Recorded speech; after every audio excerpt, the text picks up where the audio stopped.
για τον Swift. 146 χιλιόμετρα εξόδου. Δώσε ένα burnout. 36 χιλιόμετρα εξόδου για τον Suzuki. Θα είναι εξέλιξης. Ακούς. Τώρα βλέπω στο φανάρι μου έρχονται σιγά σιγά μια ενδοοικογενειακή μάχη από την Αδέρφια Ρώση. Να καρδίσεις. Στον αριστερό διάδρομο με το νούμερο 4, ο Παναγιώτης Ζαχαρίας, σε αντιπλαστή αφορά τα τούρμπο. Στο δεξί διάδρομο με το νούμερο 6, ο Παναγιώτου Παναγιώτης, σε αριστερό 2000 ειδικά τούρμπο, κούπα. Το ύψος απαραξηλώθηκε σε σχέση με χθες. Βλέπω φανάρια να λείπουν από πίσω.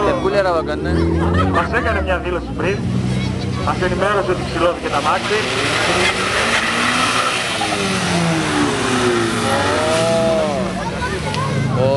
Ξαναλέμε, τα δύο παιδιά που τρέχουν τώρα είναι αδέρφια. Έρχονται να λύσουν τις διαφορές τους στα 402 μέτρα. Η φήμη λέει ότι ο Ζαχαρίας είναι μόνιμα μπροστά.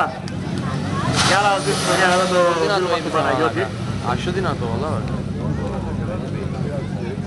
Φήμες μου έχουν πει ότι ό,τι έχεις κάνει, τον Ζαχαρία δεν έχεις καταφέρει να τον περάσει. Κεφαλά! Κεφαλά! Κεφαλά! Πολύ κιόλας. Και Αυτό έχει έρθει έτσι σήμερα. Του λένε το ούτε σε κοιτάει. Έχει αγχωθεί. Όχι στη Λορένα. Δύο φορές σε πόσα περάσματα. πατάει, πώς δεν πατάει. Από εκεί χάνει να πάει. 2-2.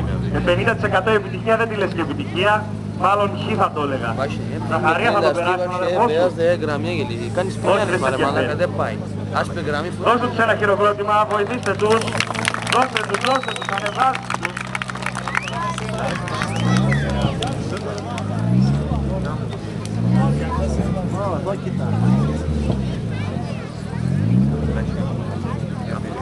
Αφού πατάει άσπρη γραμμή ρε παιδιά.